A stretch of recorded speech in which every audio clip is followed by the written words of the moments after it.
agak panjang, nanti saya kenal satu-satu deh di ini. Saya tahu tadi mukanya, oke, ini siapa?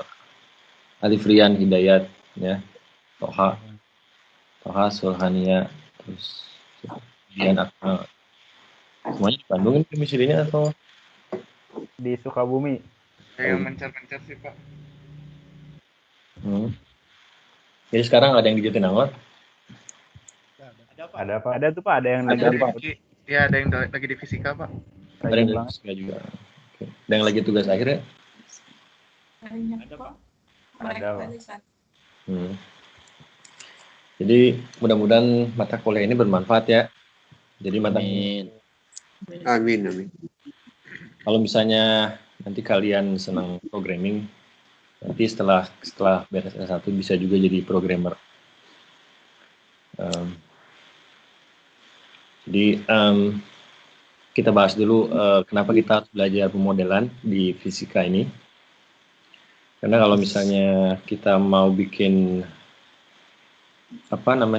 kerjaan yang baik gitu ya, sebenarnya kita ada di dalam pekerjaan fisika pun ada bagian-bagiannya gitu. Ada, kalau misalnya kalian tahu ada teknik fisika ya, teknik fisika di ITB ada jurusannya kan? Ada Pak.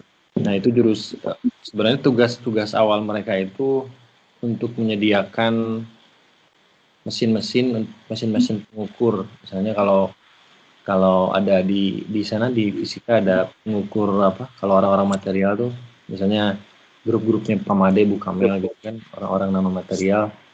Itu kan ada alat-alatnya, ada spirolysis dan lain-lain. Terus ada ultraviolet, spektroskopi sama. Nah itu tuh sebenarnya tugas mereka, anak-anak teknik fisika untuk membuat mesin-mesin itu. Tugas akhirnya itu berhubungan dengan membuat studi bagian terkecil dari mesin. Kalau di fisika tuh jadi ada KBK instrumentasi. Jadi sebenarnya udah masuk ranah udah teknik fisika gitu. Lalu berkembanglah dia jadi ke industri gitu kan. Tapi kalau di paper gitu misalnya, kalau kalian bedain antara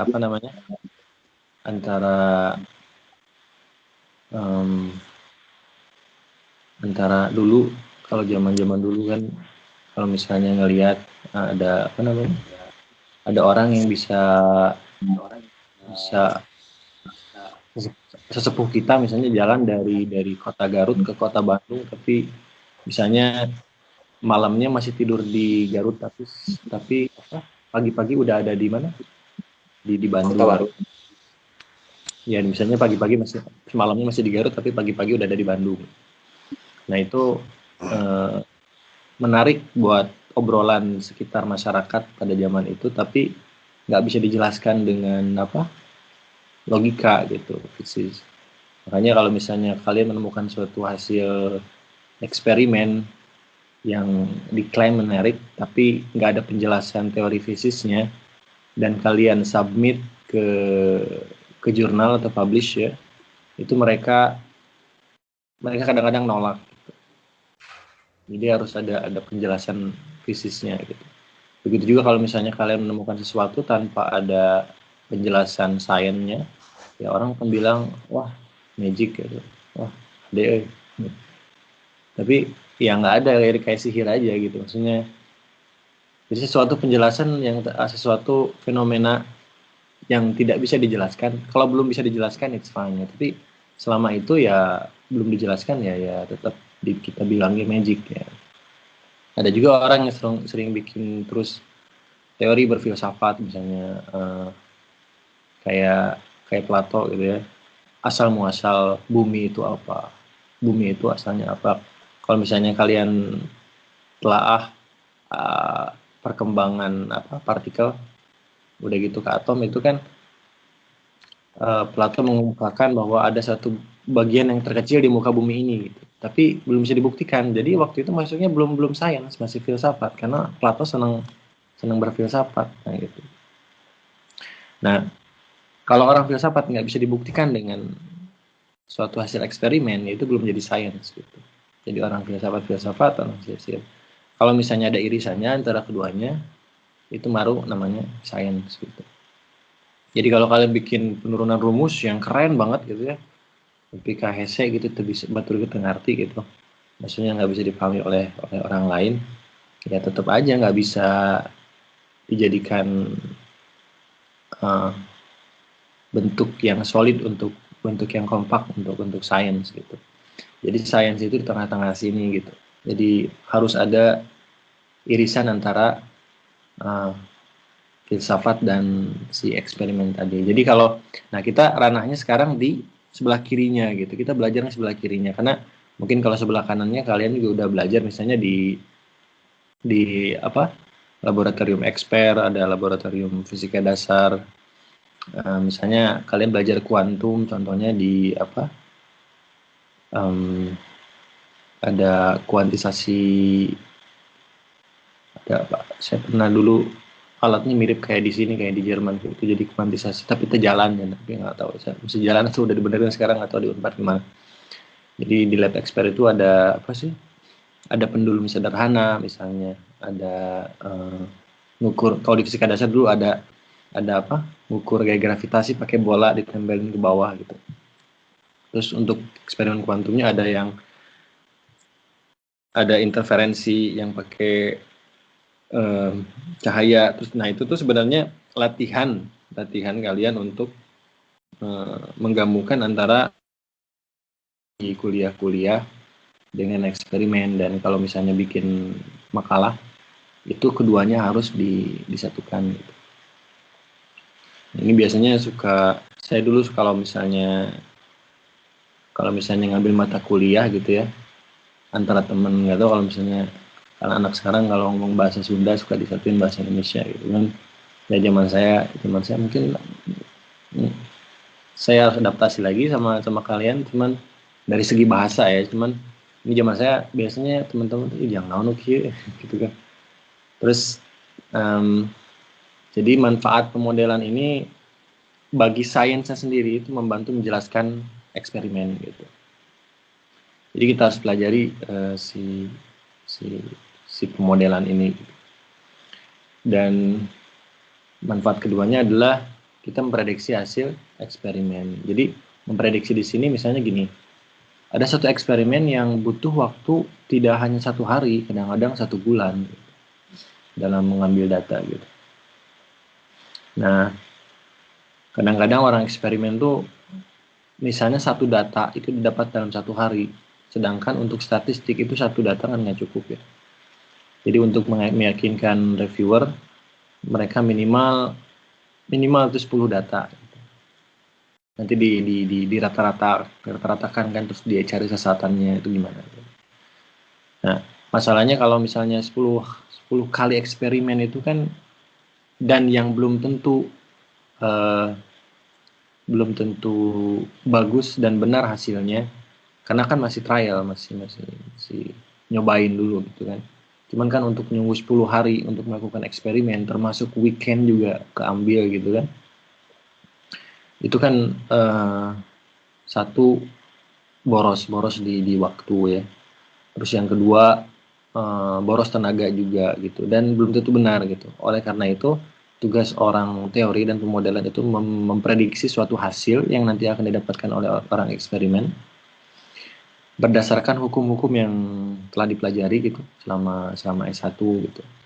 Atau misalnya kalian lebih punya ketertarikan lebih, terus spend time lebih lama di situ. Dan di mana misalnya kalian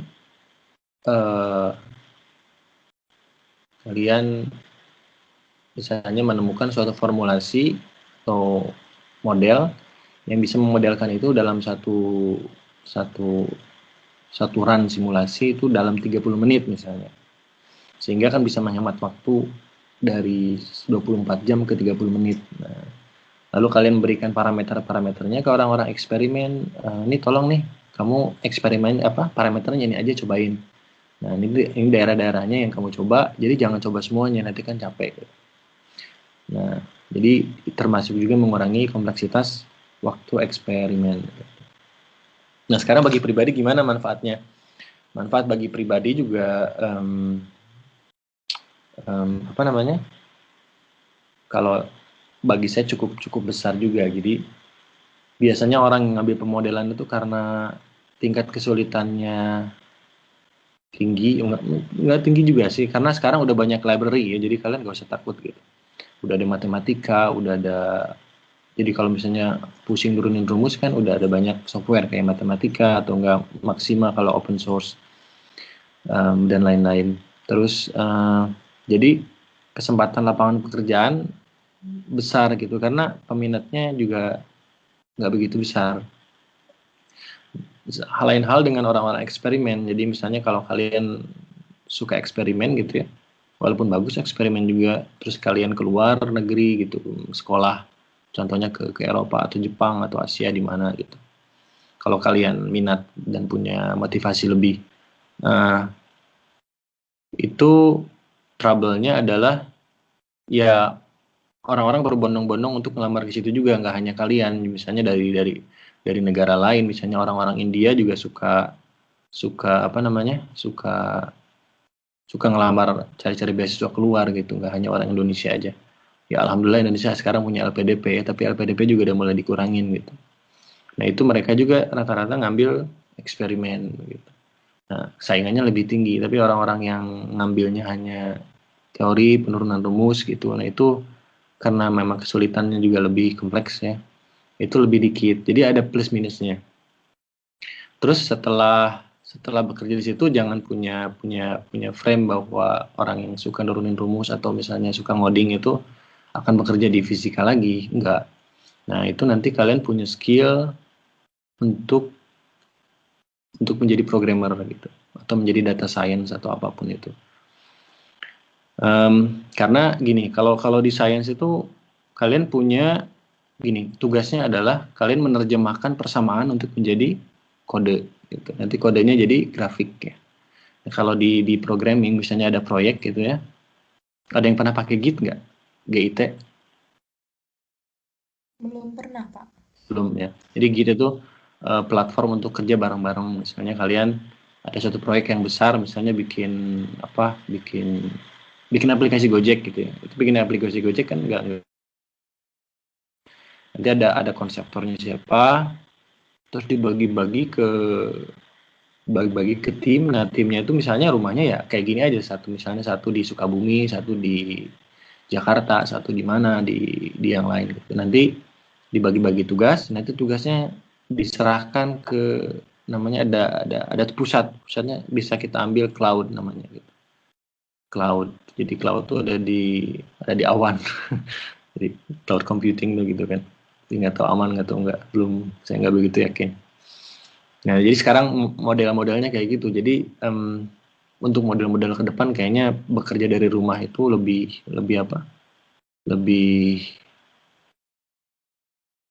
familiar sama bakal lebih dipakai nantinya gitu. Dan untuk orang-orang IT, untuk orang-orang simulasi itu menjadi salah satu kebiasaan yang baik, karena kan kalian nggak harus ke lab kan. Kalau misalnya orang eksperimen, kalian harus ke lab, misalnya lab pada Bukamel ya, bikin sintesis yang nggak bisa dari rumah kan, bisa pakai robot gitu.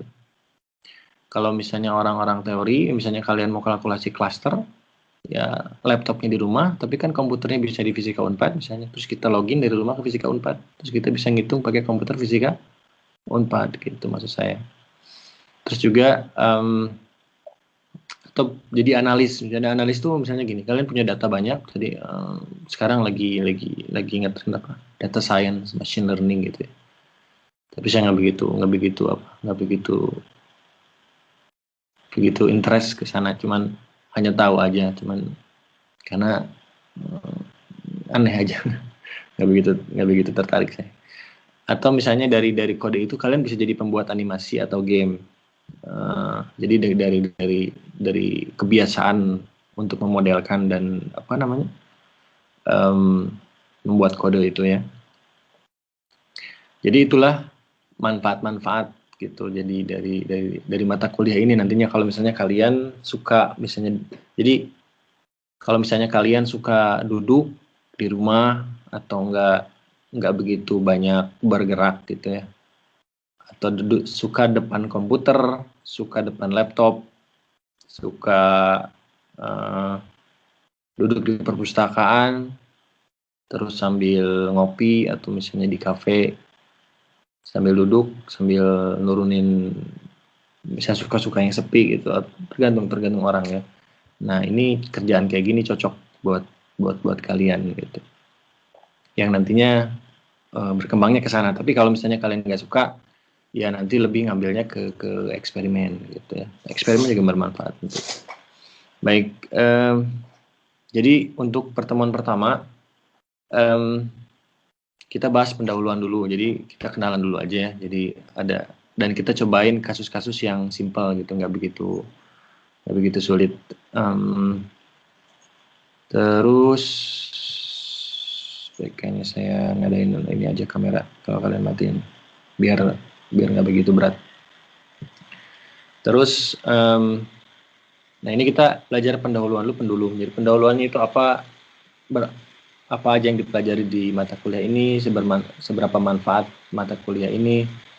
Terus nanti kita belajar kasus-kasus yang sederhana, terutama pendulum ya. Terus yang kedua, kita belajar interaksi materi sama cahaya gitu, gimana kita memodelkannya. Nah ini interaksi materi sama cahaya ini, saya ngambil kasusnya, kalau misalnya ngambil kasusnya eksperimen ini apa? Eksperimen laser sama atom. Ya. Jadi cahaya di sini sinar laser. Kayaknya di Unpad belum ada. Jadi saya jelasin kalian memodelkan eksperimen-eksperimen yang ada di Eropa nanti. Tapi nggak akan ribet kok. Jadi lebih yang gampang aja. Terus itu sekitar 2 pertemuan. Jadi saya jelaskan dari awalnya modelnya gimana, cara membentuk model, sehingga nanti kita menghasilkan suatu hasil yang bisa dianalisis bareng-bareng gitu.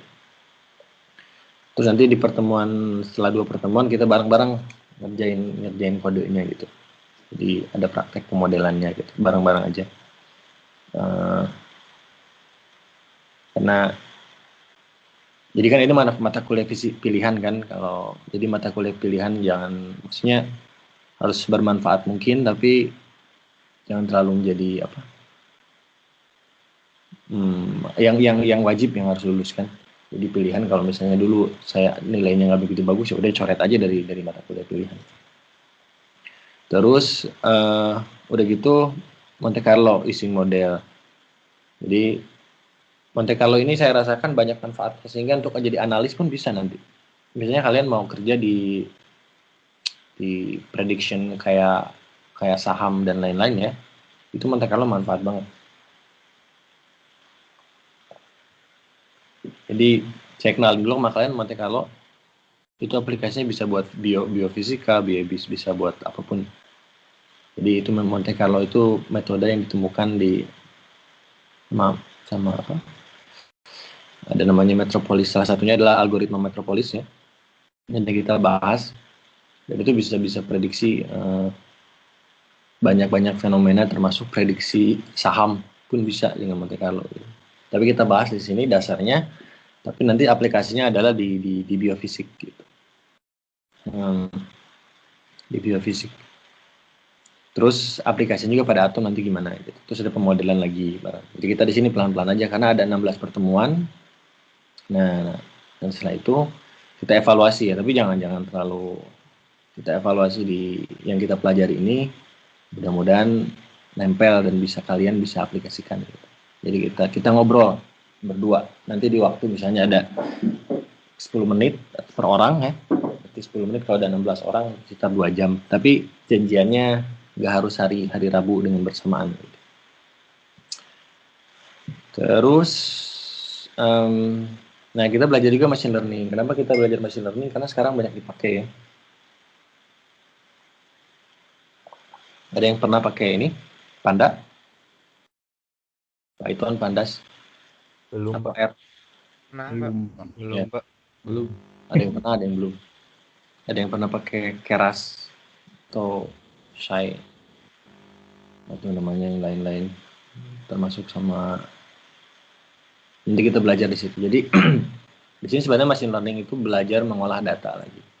Ini data amburadul.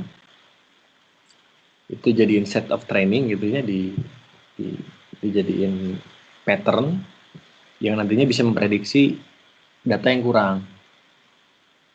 Jadi kalau misalnya kalau kalian belajar fisika dasar itu suka ada regresi ya, persamaan linear. Atau misalnya udah bikin eksperimen, suka bikin laporan tuh. Dan laporannya kalian suka plot X sama Y, terus kalau polanya linear kalian plot persamaan linear gitu. Garis lurus. Iya, Pak. Ya. Praktikum. Di situ ada persamaan AX plus B gitu kan. A-nya di situnya gradien, B-nya intercept sama titik awal gitu. Board.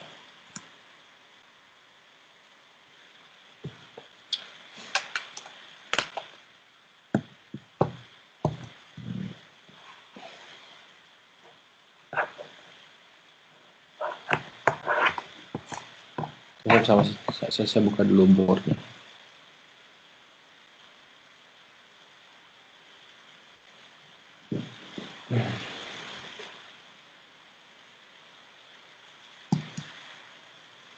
Yo.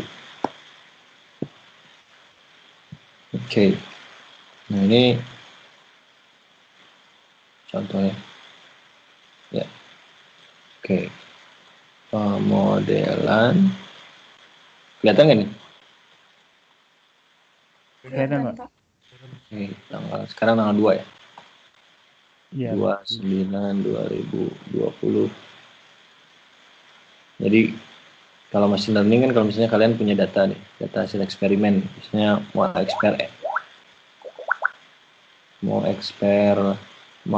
fisika dasar atau eksperimen. Sekarang dapat data kayak gini, misalnya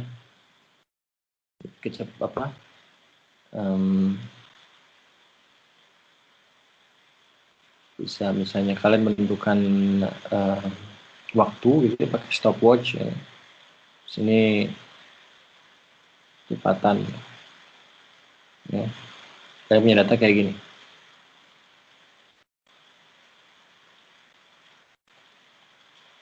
Gitu kan. Nah, kalian ingin tahu data di sini. Datanya cuma sampai sini. Cuman karena malas eksperimen lagi, kalian ingin tahu data sini kan? Nah, ini kan pakai langsung diplot gini kan.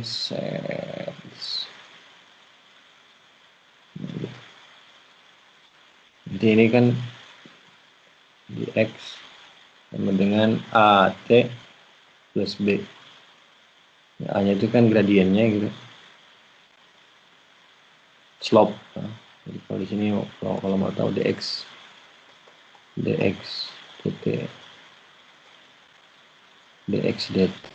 Nah, B-nya itu interceptnya. Nah, di sini intercept. Ini B-nya. Nah, machine learning itu kayak gini. Jadi kalian punya data yang banyak gitu ya. Terus dicari trennya gitu. Dengan error yang kecil gitu. Nanti kalian bisa memprediksi di sini. Nah, itu dari machine learning. Nah, machine learning itu ini tuh namanya data set of training. Oops. Ya. Ini set of training.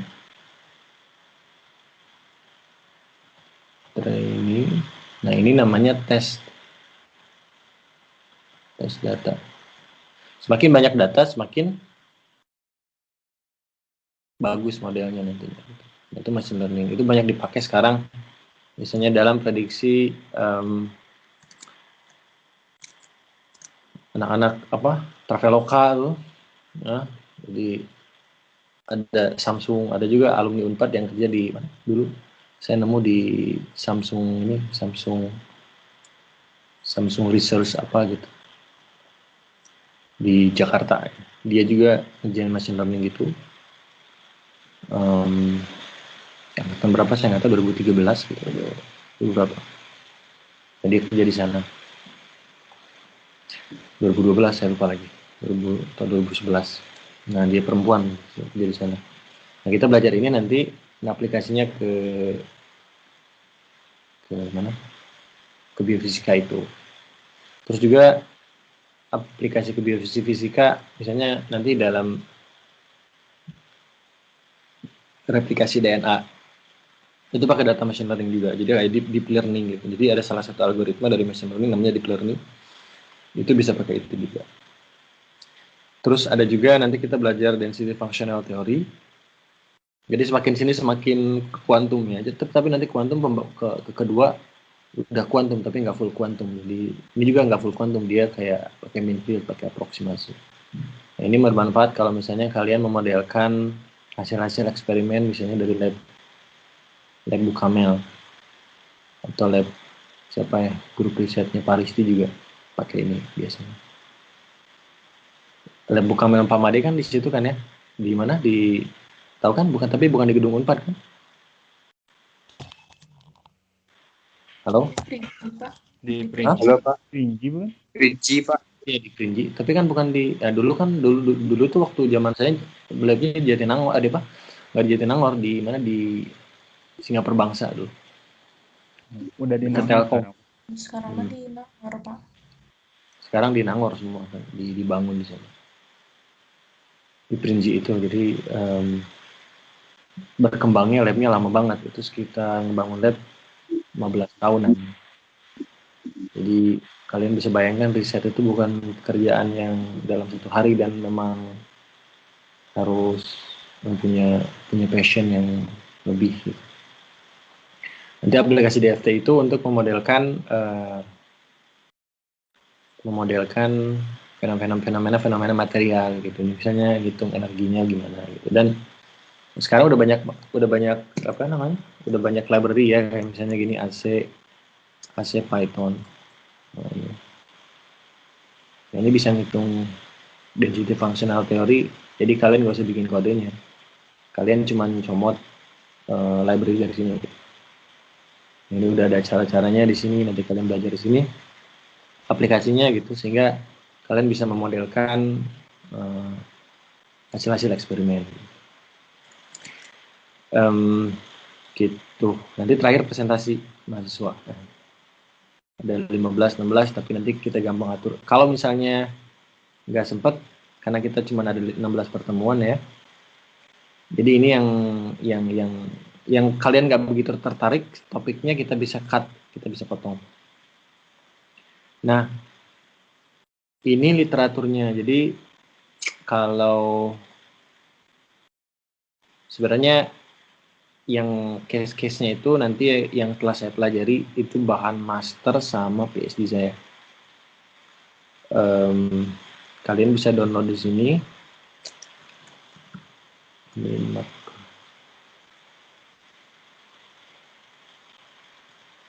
Kalian bisa download di sini. Ya, publikasi. Jadi kalau kalian lihat publikasi saya sama adik-adik saya di sini ya. Ini ada PhD thesis sama master thesis. Kalian download aja di situ, tapi bahasa Inggris. Jadi sebenarnya saya pengen pakai bahasa yang lain, tapi nggak ini.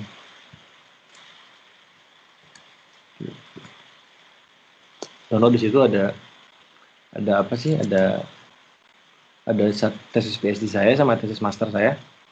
Di situ ada cara-caranya nanti di bab berapa gitu.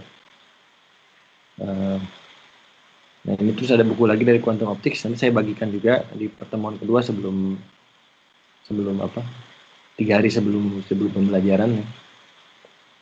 Ini ada buku density functional theory juga, tapi nanti saya kasihnya jangan sekarang.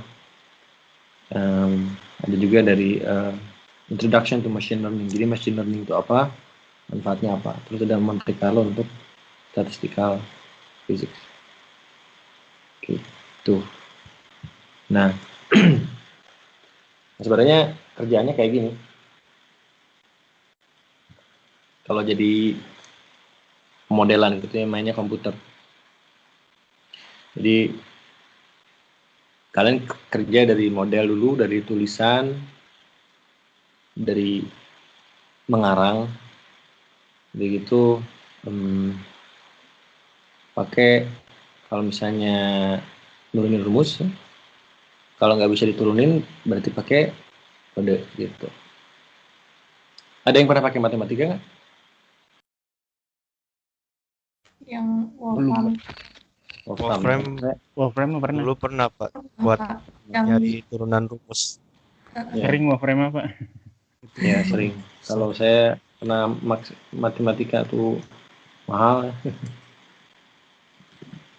bukan open source, jadi saya nyari yang gratisan aja. Maksimal saya. Jadi saya pakai WX Maxima gitu. Di sini udah lama saya nggak pakai. Jadi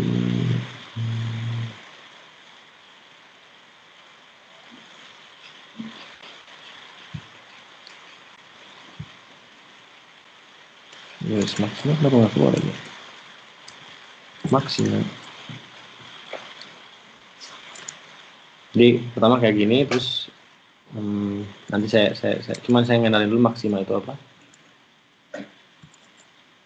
Maxima. Nah ini.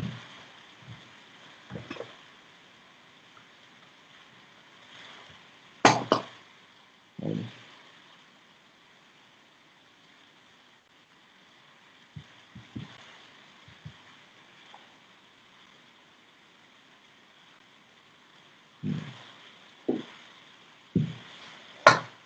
Agak lama.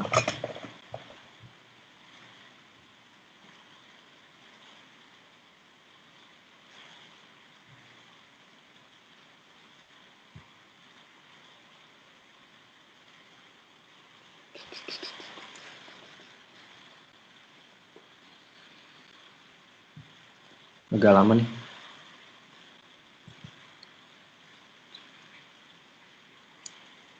Oh, nanti saya share juga ininya apa? PDF dari boardnya.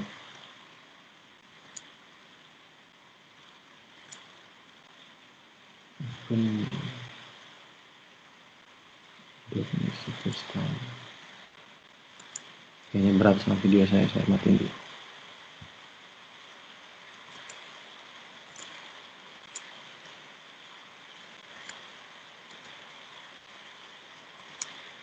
Oke, sambil menunggu ya. Jadi kerjaannya begini gitu. Jadi nurunin rumus, kalau misalnya sulit integral atau gimana, pakai program ini aja. Sekarang udah ada matematika, kalian tinggal ikutin tutorialnya, nanti dapat persamaan ini kalau misalnya nggak bisa diselesaikan dengan analitik itu turunan rumus ya, kita pakai komputer gitu. Nah, dengan pemrograman misalnya C, mau C++, mau Java atau Python, nantinya dapat grafik. Nah, grafiknya ada yang begini, nanti dari grafik ini diterjemahkan. So baru dia. Gitu. Ini kita buka ya.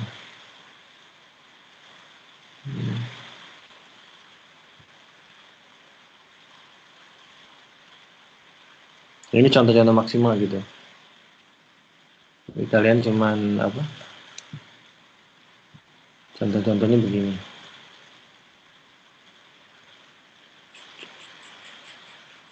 Ini misalnya untuk kasus satu atom. Bisa lupa lagi nih, udah lama.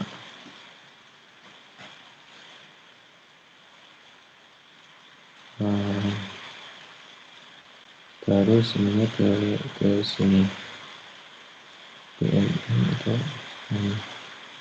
Ini misalnya untuk kasus ya, kan gitu. Jadi kalian bikin matriksnya gampang, generate matriks gini. Terus kalau mau apa?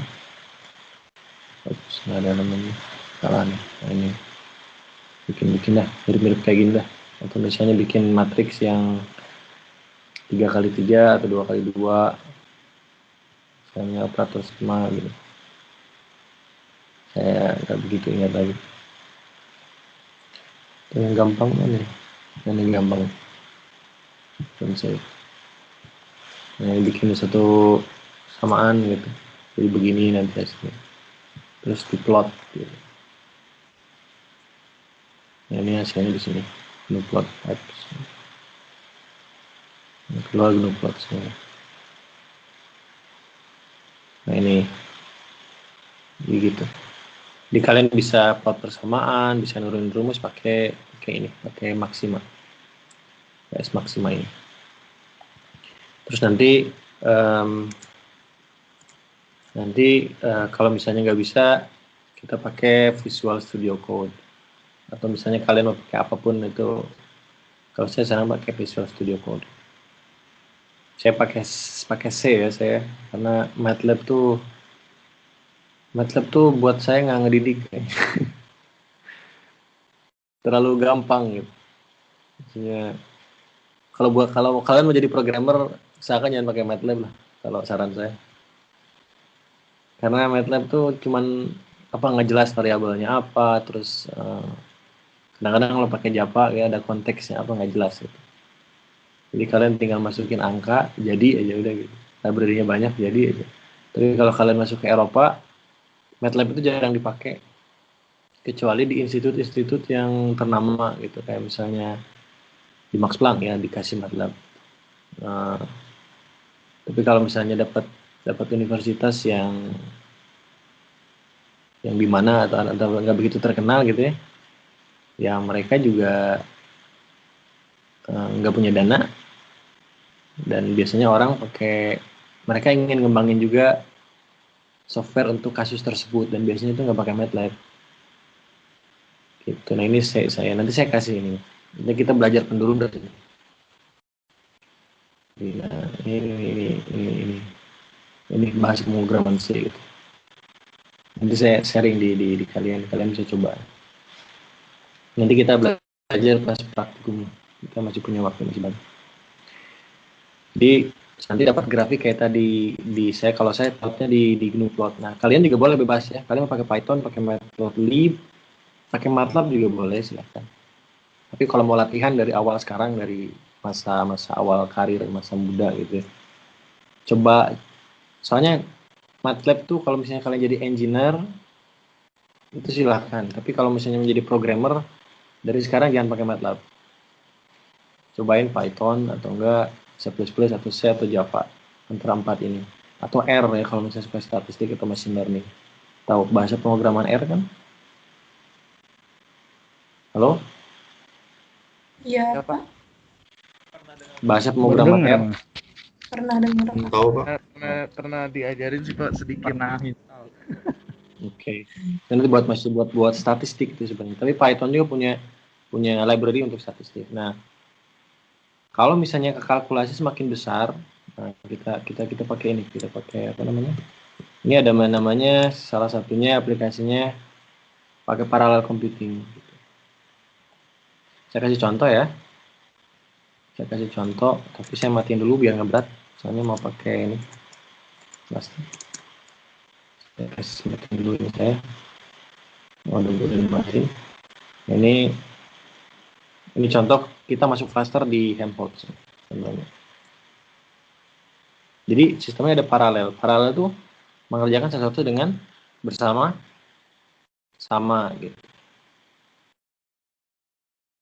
Buset, memuat banget. Rasanya juga apa? Oke. Rasanya.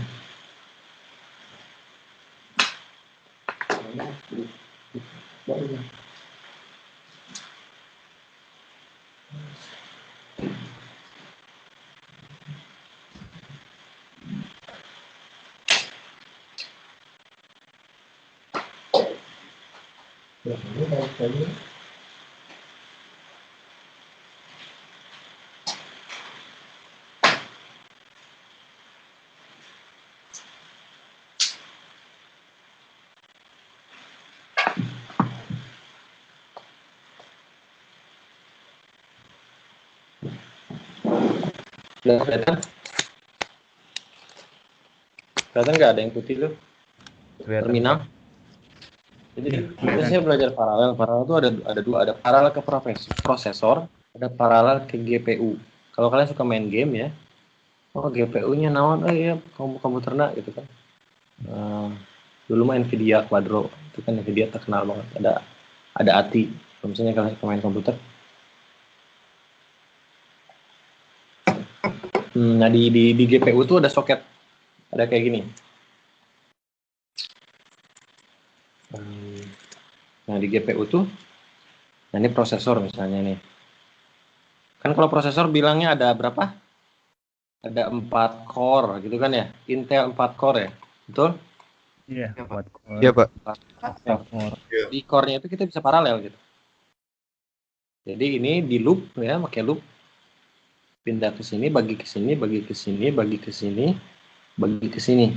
Nah, misalnya kerjaan parameter 1 di sini, kerjaan parameter 2 di sini, kerjaan parameter 3 di sini, kerjaan parameter 4 di sini. Yang parameter 1 ini misalnya take 1 jam. Kalau kalian bikin seri, berarti kalian harus nunggu 1 kali 4 jam ya. Gitu ya. Ya, Pak. Nah, kalau di paralel, ini 1 jam, 1 jam, 1 jam. Jadi totalnya cuma 1. Nanti kalian ini dikumpulkan lagi datanya, terus diproses ke memori, ditampilkan di monitor.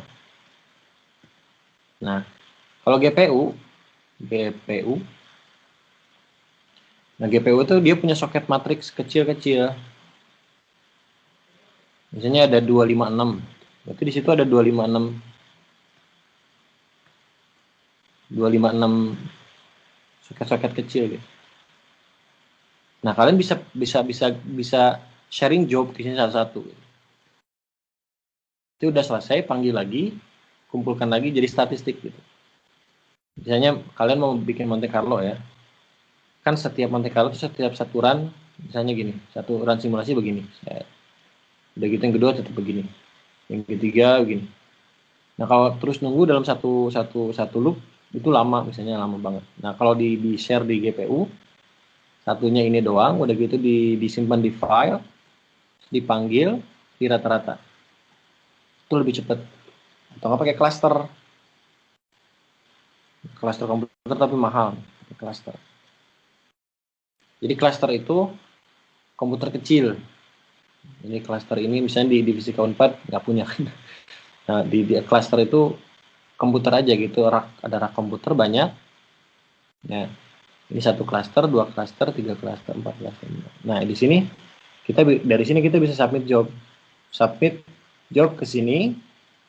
Misalnya ini untuk simulasi 1, simulasi 2, simulasi 3 bareng-bareng gitu. Terus mereka kerja, terus kalian tinggal tidur gitu. Misalnya submitnya jam 9 malam. Kalkulasinya misalnya bakal 3 jam. Kan nggak usah 3 jam depan monitor. Kalian bisa tinggalin. Nanti besok pagi bangun, terus cek. Nanti ada file kan ya. Nah, filenya ini kalian cek. Terus plot. Gitu. Nah, ini salah satu contohnya kalau misalnya saya login ke Helmholtz ya. Di SSH -X. Jadi kalau misalnya ada apa? History more.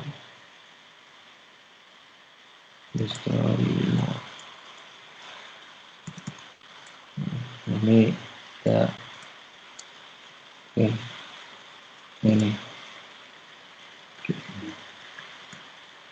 Jadi kelihatan guys sekarang atau masih delay? Terlihat, Pak. Hah? Udah Sudah terlihat, terlihat, Pak. Pak. Terlihat Pak. Ini jadi, nah ini misalnya SSH. Jadi ada namanya sintaks SSH abdus 38 @mup hzdrd.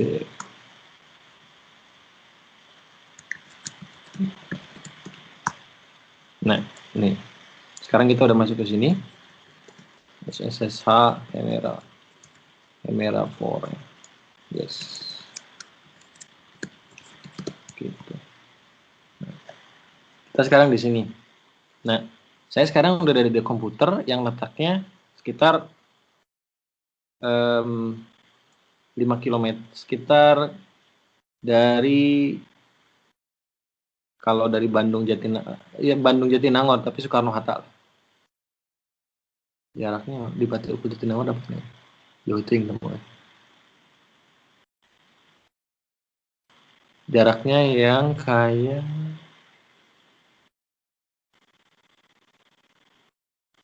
tahu Carrefour Kiara Condong nggak?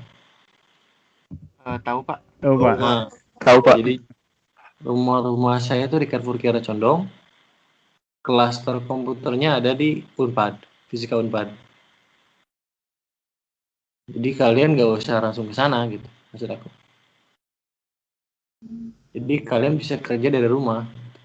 Jadi pekerjaan ini tidak terpengaruh oleh pandemi gitu. Kalau kalian kerjaan yang lain yang datang ke sana-sana itu kan banyak pengurangan pekerjaan kan?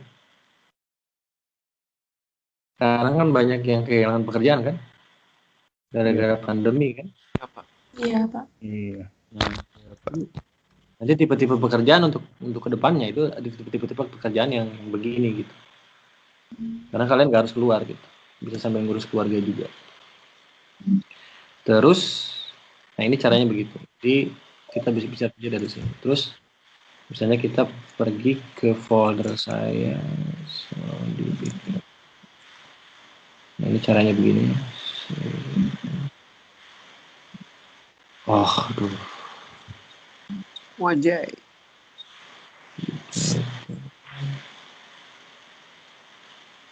Di proyeksi yang mana?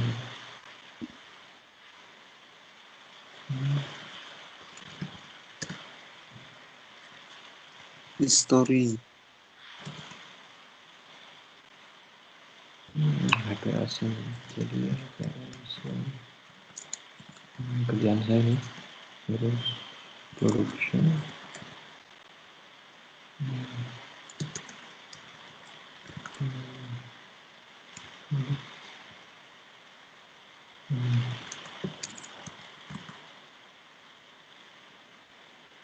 Ini misalnya TDDFT ya.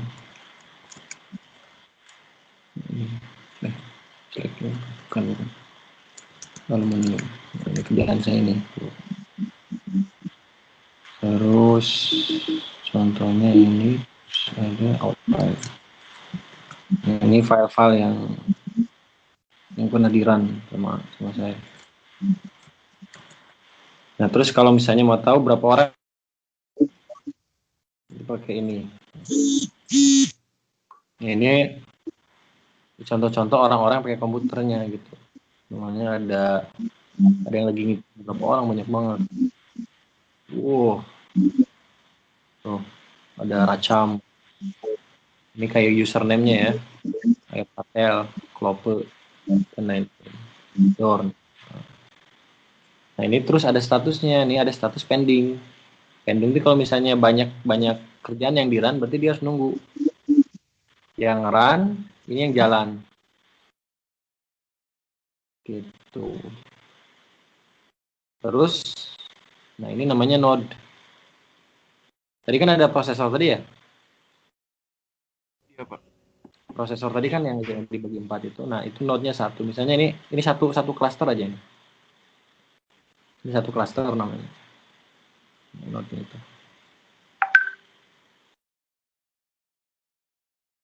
Node-nya itu satu cluster. Terus kita pengen tahu misalnya yang kalau mau tahu sintak-sintaknya tentang SQ, jadi misalnya tinggal main SQ gitu. Ini sintak-sintaksnya gitu. Bawah. Sintak bawah. Misalnya, nah ini apa namanya? Kalau mau tahu, jadi mau tahu detail gitu ya. Jadi kan dari SQ job misalnya ini ya, recap cycling ini copy gitu. Jadi dia node-nya satu, tapi dari node itu nggak tahu berapa. Dari node itu bisa jadi bisa banyak satu node itu bisa banyak ini apa? Banyak prosesor, bisa ada 64 cluster, bisa ada 32 nah gitu. Jadi di paralelnya gitu, lebih cepat. Jadi untuk tahu itu bisa pakai manual SQ. Itu bisa pakai. Nah ini misalnya contoh-contohnya. Yang itu bisa pakai mana? Atau misalnya kita cari di, kalian banyak tinggal cari di Google ya. Ada di sini namanya Slurm. Nah, Slurm skema itu ada sintaks-sintaksnya nanti. Jadi ada ini. Jadi ada sintaksnya, sintaksnya Slurm pernah buka. Slurm sintaks.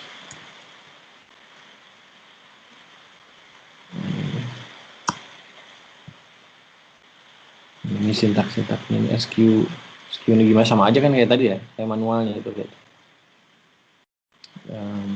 itu S cancel atau S info, misalnya S info kita milih S info. Nah ini S info ini komputer yang ada di Helmholtz. Misalnya node-nya ada 9 ya. Nah itu node-nya ada 33.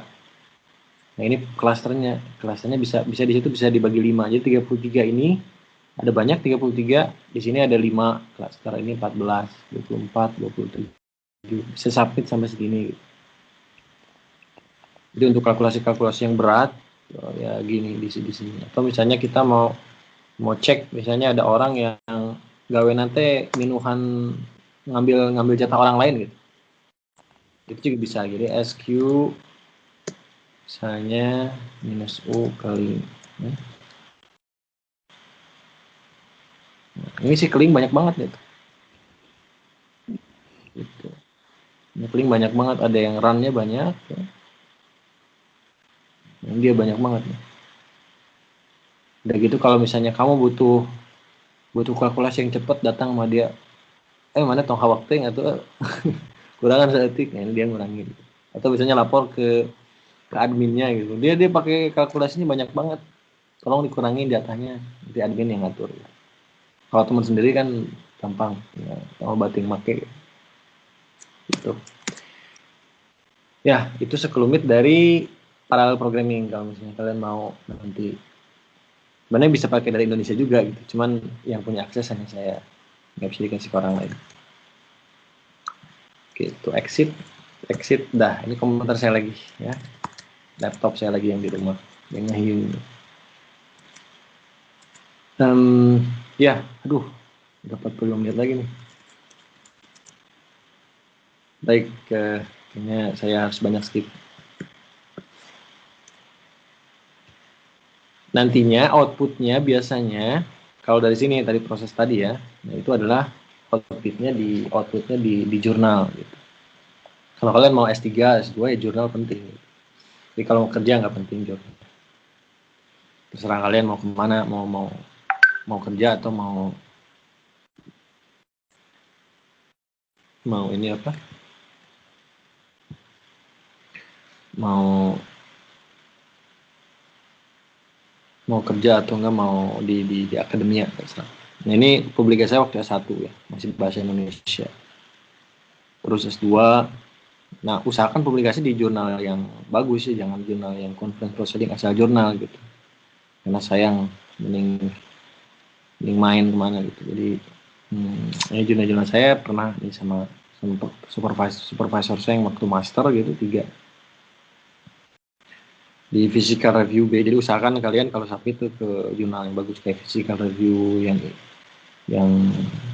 artinya yang banyak dibaca orang, jangan yang ini ada conference di sini terus kita punya hasil lamar ke sana, jurnalnya dari sini di publish di situ, jangan. Kalau bisa usahakan di jurnal-jurnal yang bagus. Nah, apakah untuk publish di jurnal itu harus anak S2, S3? Enggak, kalau anak S1 juga bisa. Ada anak Unpar publish sendiri dia di physical review.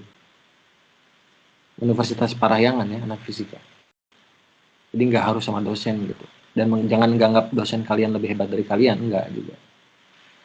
Kalian yang berusaha lebih itu yang biasanya yang hebat.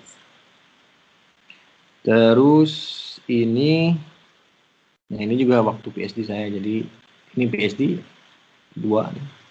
Nah ini sisanya di paper-paper saya sama orang-orang eksperimen gitu. Nah nanti penilaian ya, ini penilaian nanti bisa didiskusikan Mas. Kalau misalnya kalian ada saran nanti ajukan di teks di Skype-nya gitu. Nanti kita diskusi. Jadi nanti ada oral test, ada presentasi, ini nilainya. Tapi kalau misalnya kalian nggak mau ada yang C, ya udah coret aja nih. Jadi gampang tinggal B sama A.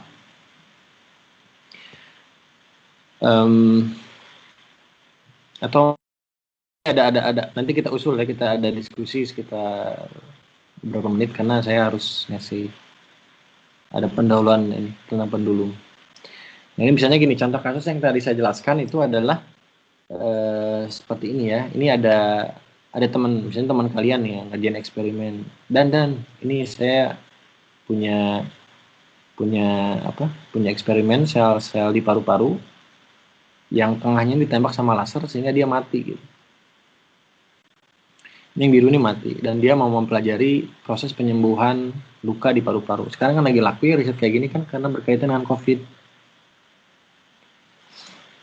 Gitu. Nah, terus ini filmnya gitu, ini proses penyembuhan lukanya. Jalanin ya. Kelihatan kan ini? Kelihatan, Pak. Kelihatan, Pak. Itu yang birunya terdorong gitu ya. Terus terlihat kan itu sel matinya terdorong sama sel hidup gitu. Nah, ini kalian lihat. Satu eksperimennya itu 18 jam. Ini satu eksperimen, satu film. Ulangi lagi. Ini sel matinya terdorong oleh sel hidup, sel darah merah, didorong dia. Nah, ini proses penyembuhan luka di tubuh kita kayak gini. Di paru-paru nih. Dan terjadi selama 18 jam. Makanya kalau sakit gimana? Tidur aja gitu. Biar ada penyembuhan ini. Jadi saya kalau sakit baiknya tidur terus minum teh apa gitu. Udah jangan kerja gitu. Jadi nanti recovery-nya sekitar 18 jam satu hari. Makanya bisa tidur enak. Nah, ini 18 jam, satu eksperimen 18 jam. Nah, orang teori bisa bikin ini sekitar 15 menit. Sama aja kan gitu. Ini yang merah mati, yang biru hidup.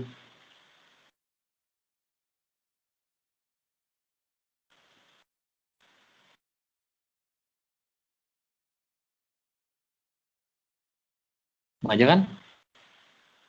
Nah, itu ada ini teorinya begini. Nanti dengan begini kan ini ada jamnya juga nih, nggak kelihatan di atas. Ini jamnya berapa jam? Jamnya sama di scaling ke sini. Gitu.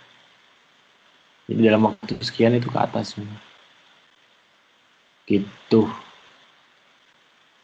Ini teori kayak gini. Nanti ini teori ada, ini eksperimen ada. Nanti jadiin papernya. Kalau papernya publish bagus, bisa lamar buat grant namanya gitu. Makanya dosen-dosen hidupnya dari situ, dari grant. Kalau nggak punya grant ya ngeluh hidupnya. Gajinya kecil. Gitu. Nah, sekarang kita cobain. Waduh, berapa menit lagi nih? Ada sekitar 20 menit. Jadi ada kasus kita nyobain nih.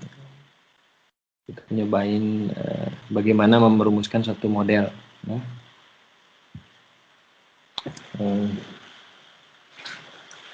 merumuskan suatu model. Jadi kalau kalian pasti ini tahu nih, pernah belajar di fisika. Kita belajar modelnya ini aja. Model pendulum sederhana. Gitu. Ini pendulum ya. Ups, hapus.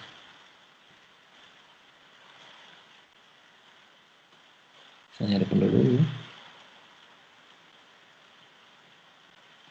Gitu ya. Nah, ini gini. Nah, ini sudutnya gitu kan. Nah, gitu. Ini pendulum, ini sudutnya. Nah, ini kita misalnya kalau misalnya disuruh cari persamaan pendulum. Aduh, tulisan saya keren banget nih. Kan ayam. Nah, ini persamaan pendulum punya massa M, ya, massanya M. Terus massanya M. Nah, ini gimana? Kan dia bolak-balik nih. Tapi kita cuman hitung gayanya aja. Berarti kan ke sini apa? Ada ke bawah, ada gaya ke bawah. Di sini M kali G ya. Terus ada gaya ke swing sini. Nah, ini. Nah, kalian lihat sudutnya nih. Sudut ini sama ke sini juga ada kan ya? Nah, sudut ini sama dengan sudut ini. Betul ya? Sudut ini nanti kan berseberangan sama sudut ini. Jadi kalau misalnya ngambil sudut begini, theta. Sehingga kalau ini apa hubungan sama ini, ya? Jadi hubungannya apa? Sin theta. Sin theta sama dengan biasanya di situ F plus ya, sini F plus di sini F min, F plus mg.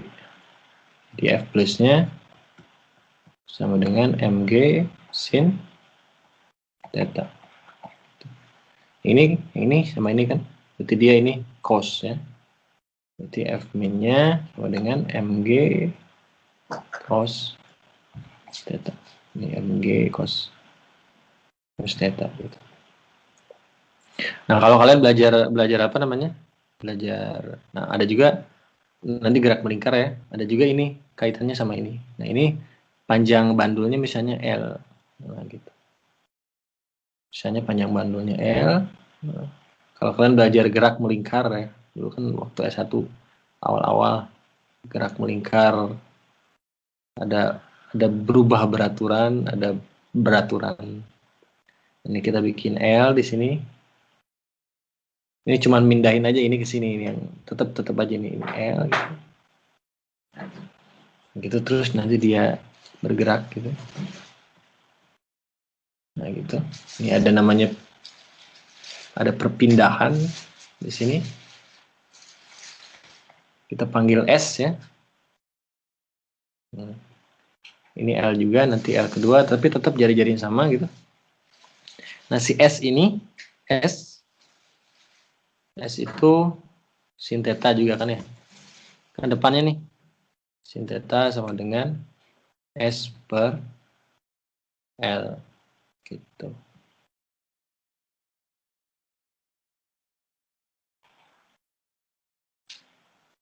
Jadi S sama dengan L sin theta. Atau misalnya, nah kita sini pakai aproksimasi gitu. Aproksimasi kita pakai theta yang mendekati ke 0 gitu.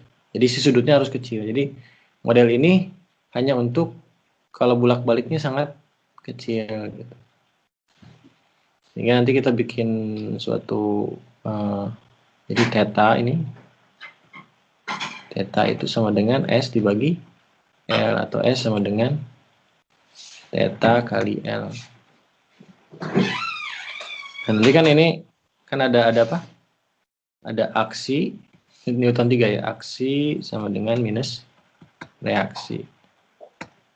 Nah, aksinya tuh yang bergeraknya itu si MA ya. MA ini sama dengan minus reaksi. Minus reaksinya tuh si MG sin theta yang ngelawan terus ke sini gitu. Setiap ini ke sini dilawan sama dia ke sini. Misalnya minus MG sin theta gitu. Nah, si A ini kan dia percepatan ya. Tapi di sini kita gerak melingkar. Nah, percepatannya itu ini kan ada S. Nah, ini kan perpindahan dari sini ke sini. Ya. Jadi dia S. Nah, kalau di sini theta berarti kecepatan anggularnya itu kan d theta dibagi dt. Dan kalau percepatannya gimana? d square theta di dt d square theta dt square. Jadi turunan keduanya. Nah, di sini juga sama gitu. Ini tetanya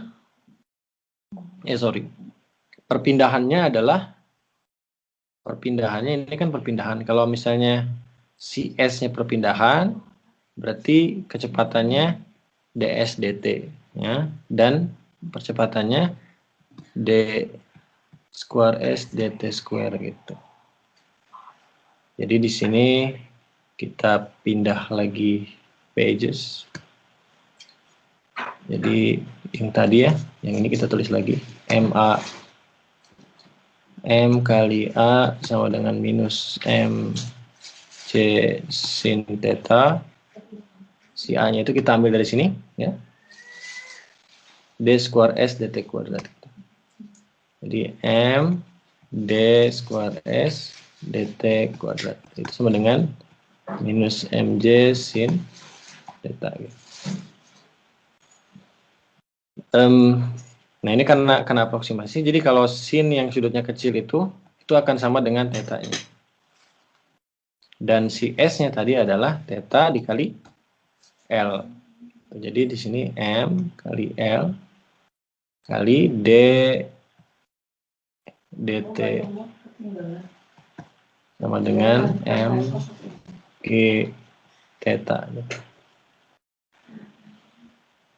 Jadi ini M-nya tinggi coret ya. Itu d theta dt square sama dengan minus G dibagi L theta. Nah, persamaan ini kalian selesaikan dengan komputer. Nah, ini kan misalnya gini, ini titik 2 minus dibagi L theta.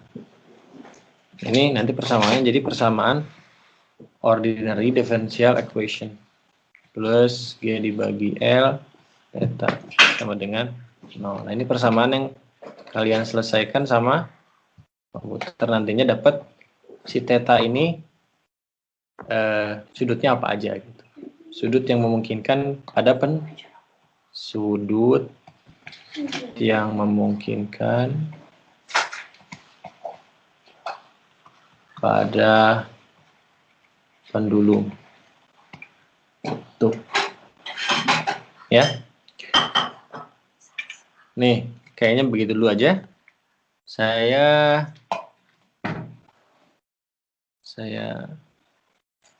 nah, nanti persamaannya kalian bisa buka sendiri nih. Ini persamaan pemodelan pendulum. Ya. Terus diekspor jadi PDF ya.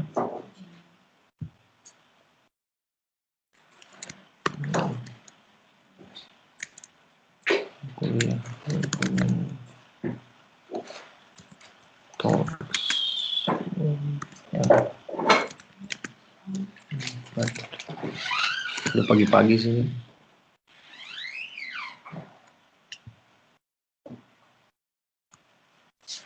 Kalau membuat sesuatu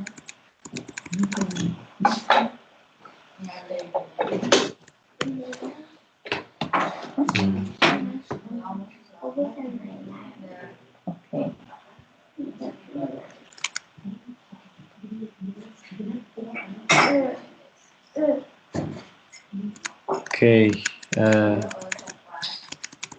ini sharing, ini filenya nih. Nah, pemodelan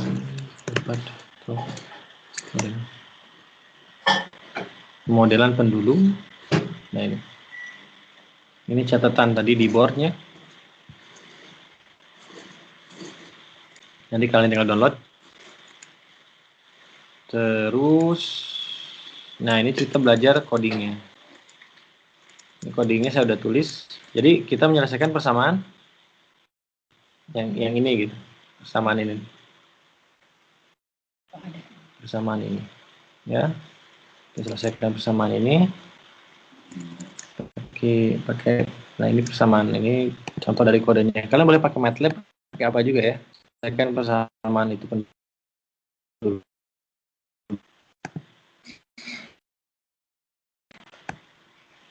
Gitu. Ini contoh kode C gitu. Contoh kode C kayak gini.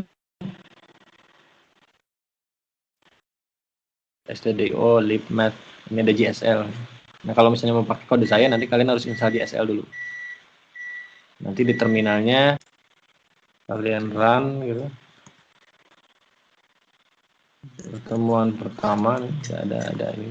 Misalnya GCC. Ini cara nge-compile-nya gitu. GCC terus namanya apa? Pendulum C, C++, pendulum C, minus O open, nama filenya apa? Pendulum misalnya. Min LM, min LGSL, min LGSL C11. Ini compile ya, dia mencoba mengcompile. Kelihatan kan ya? Halo? Terlihat, Pak. Kelihatan, Pak? Sip. Ini lagi compiling dia.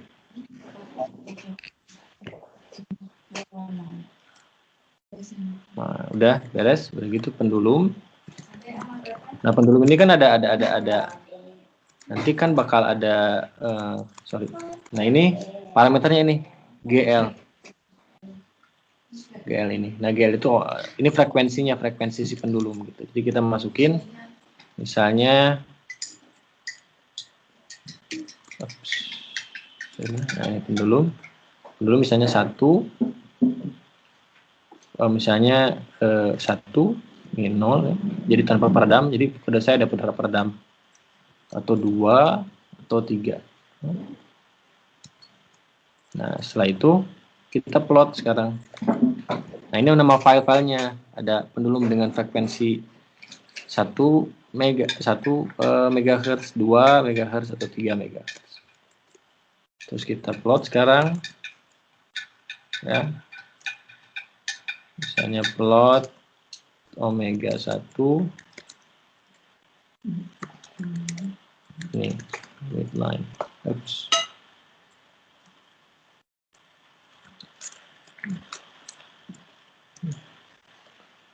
Plot terus pakai ini omega 1 txt O1 ini kolom 1 2 kolom 1 kan waktu ya, with line kita misalnya ini omega simbol bisa sama dengan W sama dengan 1 keluar gitu.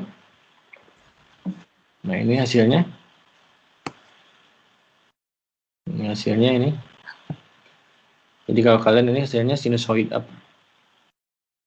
cos ya. Jadi solusinya berupa kosinus theta. Kalau misalnya ininya ditambah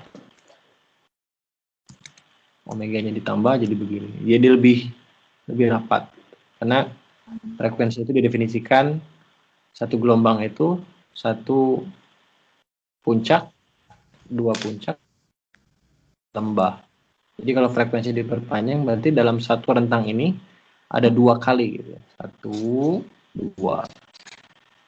Gitu. Kalau 3 berarti ada 3. Sorry. 2.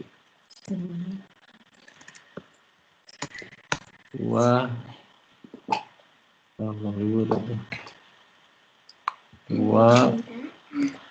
Start dulu. Belajar. Tapi pindah nanti.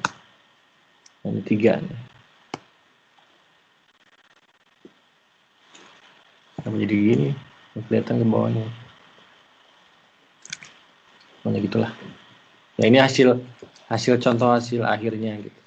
Tuh. 1 gitu.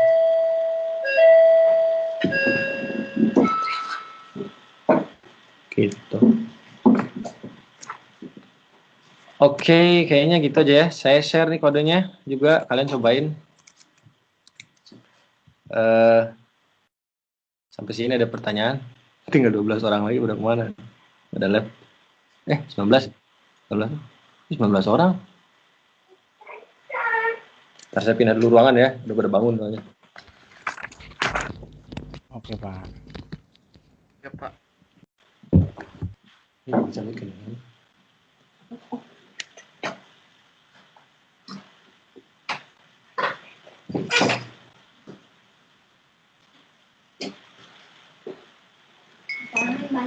Ganti.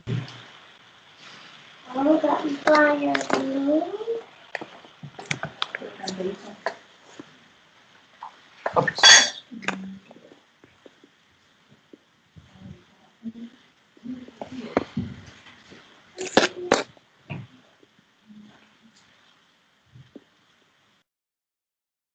Yuk. Saya pindah ruangan dulu bentar ya. Udah pada bangun soalnya. Udah jam 6. Ya Pak. Ya, Pak. Iya. Ah.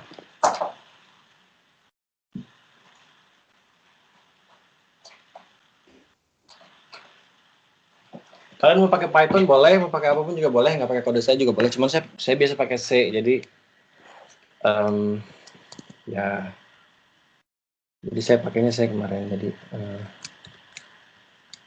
mana kodenya?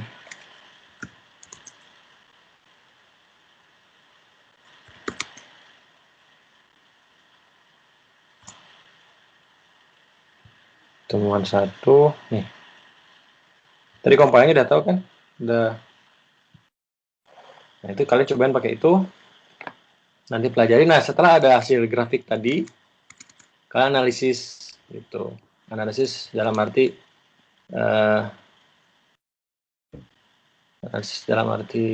itu apa sih? Ya kayak eksperimen aja. Itu hasil eksperimennya gitu orang teori. Jadi begini ya.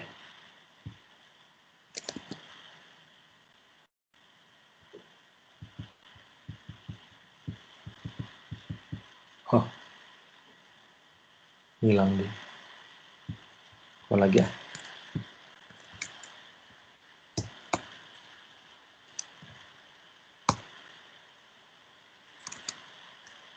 Nah ini udah bagus. Saya sukanya begini nih. Nah ini.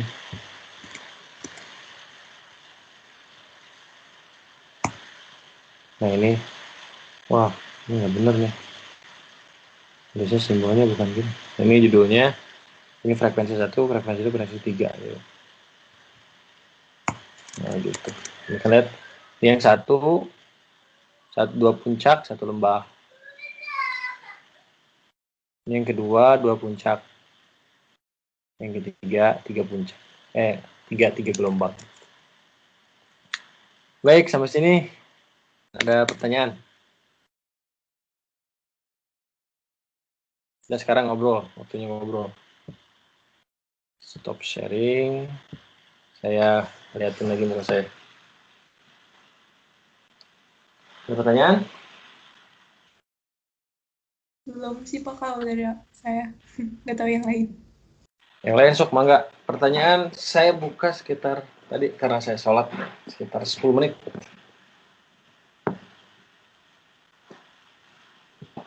Gitu. Kalau nggak ada ya mungkin saya tutup.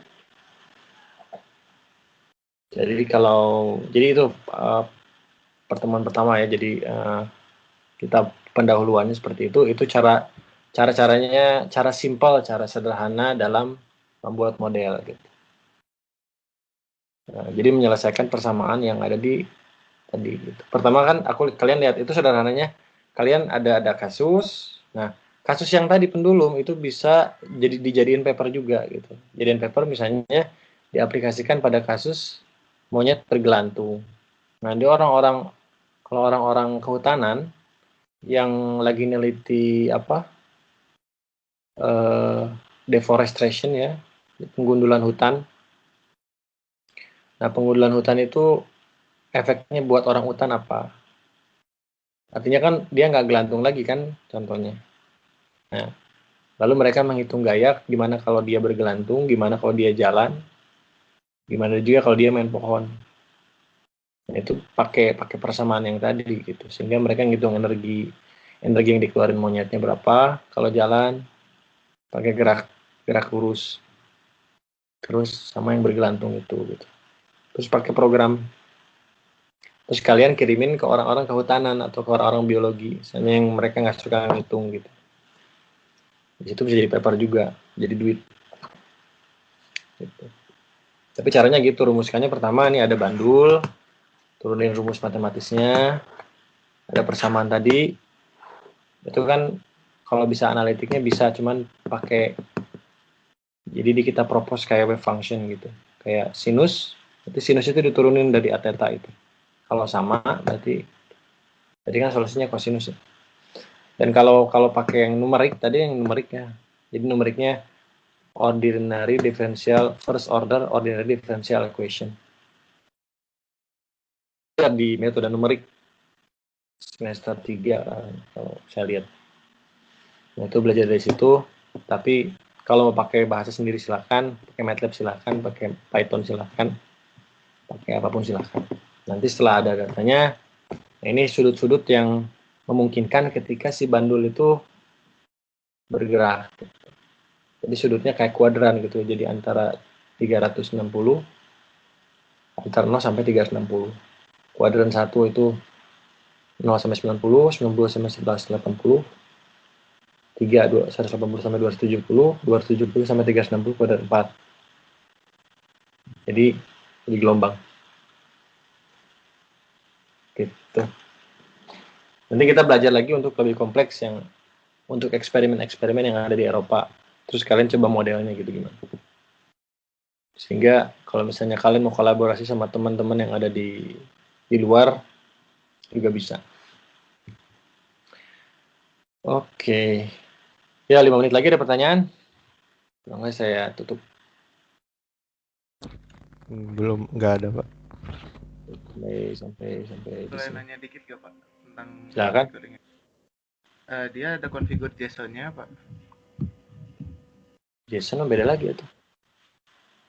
Kan nggak pakai JSON. JSON buat apa kan? JSON kan? JSON ya? Pak, habisnya di sini error pad gitu. Error include. Pertanyaan apa? Kamu tadi pertanyaan JSON atau error apa? Jadi kan tadi coba buka di VS Code juga ya, Pak. Jadi dia include errors detected, pas dilihat di Stack Overflow dia ngobrolinnya tentang JSON gitu, Pak. Oh enggak, JSON buat JavaScript. Kita nggak pakai JSON. Kalau mau pakai Visual Code, install Visual Studio Code, terus install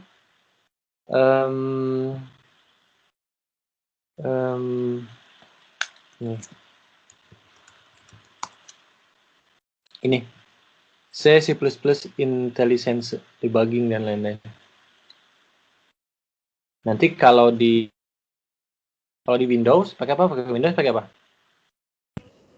Windows sih, Pak. Nanti di Windows install namanya mgwin.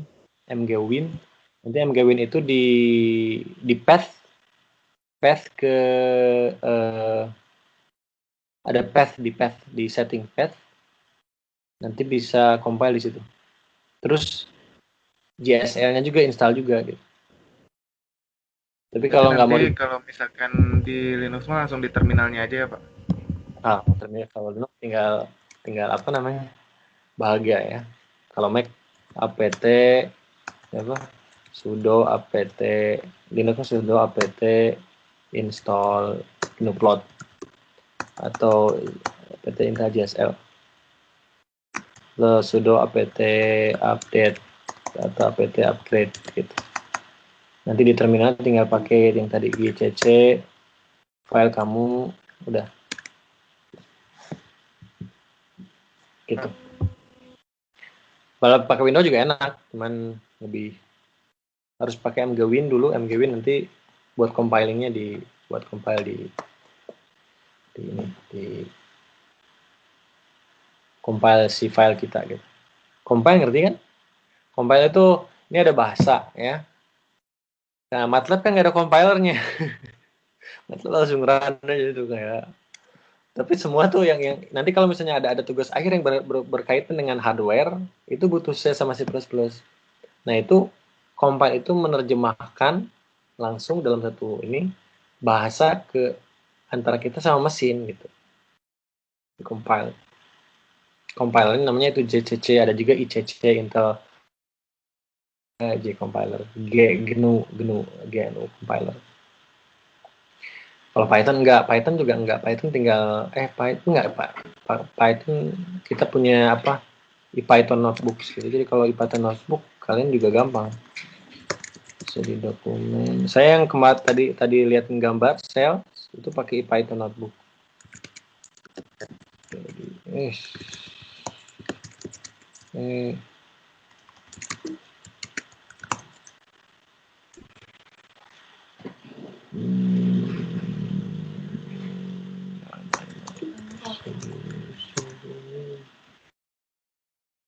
Spider-Man? Spider-Man?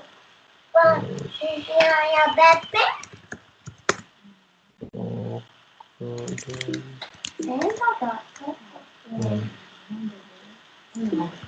SIPYNB ya. Oke, Python notebook. Jadi Oke. Kita pakai ini. Kalau nggak mau ribut dengan compiling dan lain-lain ya. Saya masih share nggak? Share screen nggak? Nggak ya? Sorry. Jadi matiin Pak tadi. Iya. Nah, ini pakai namanya Python notebook.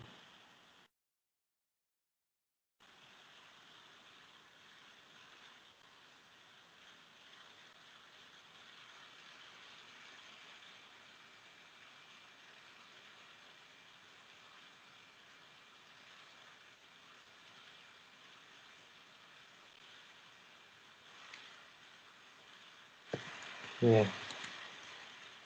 Nah, jadi begini. Enak.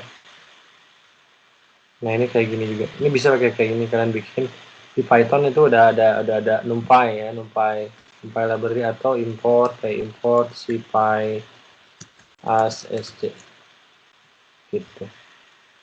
Ini bisa kayak gini. Komputasi butuh waktu belajar, cuma nanti kepake setelahnya jadi programmer. Baik, gitu. Makasih pertanyaannya ya. Ada lagi nggak? Kayaknya satu pertanyaan lagi deh.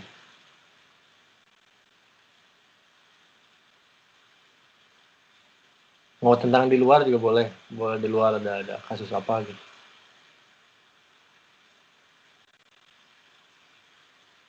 Hitung 1 menit. 1, 2. Kayaknya nggak ada lagi, Pak. Paling mau nanya ini, Pak, terkait berarti untuk penilaian kita pakai yang dari Bapak tadi ya? Ya bebas sih, kalau saya penilaian.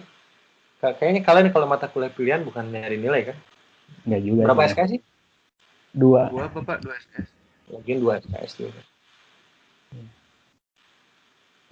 Kalau mau asal kalian ngerti sama bisa pakai buat setelah lulus kan?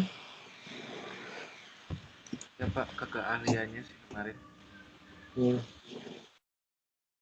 Ngapain kan?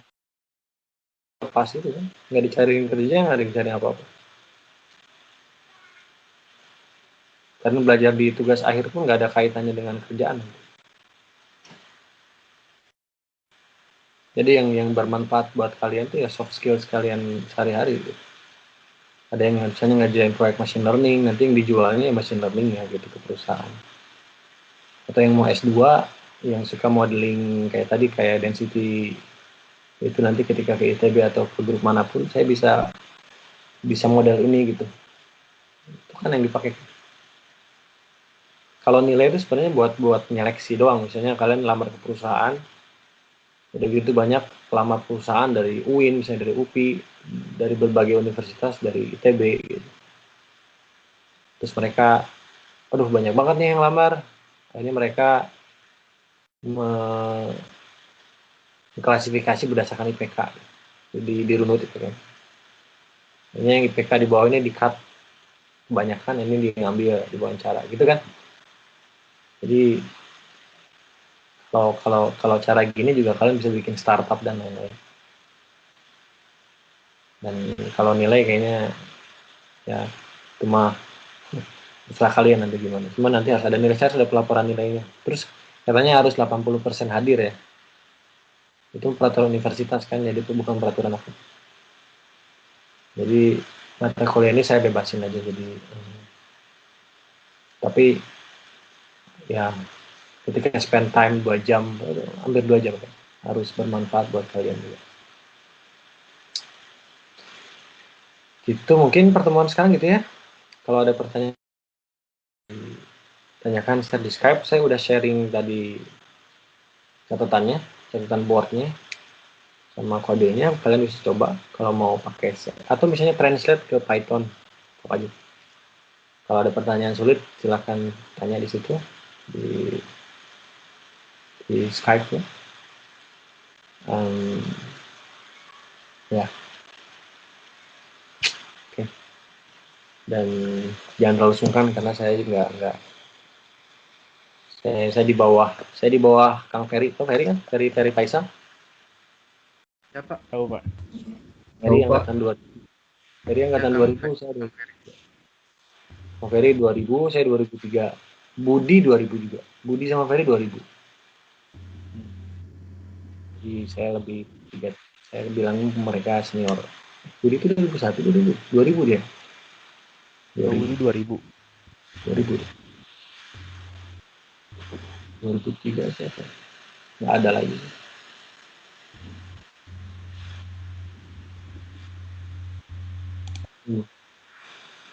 Berarti yang paling muda cuma Ferry sama Budi kan?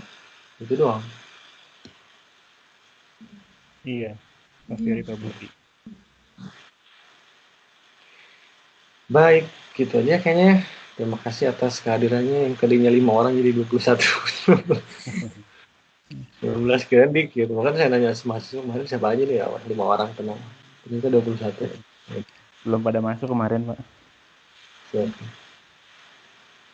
Ya, sekian saja dari saya. Terima kasih atas kehadirannya. Jadi kayak ceramah. Kayak gitu ya. Assalamualaikum. Ya, makasih Pak. Waalaikumsalam. Hai. Makasih banyak, Pak.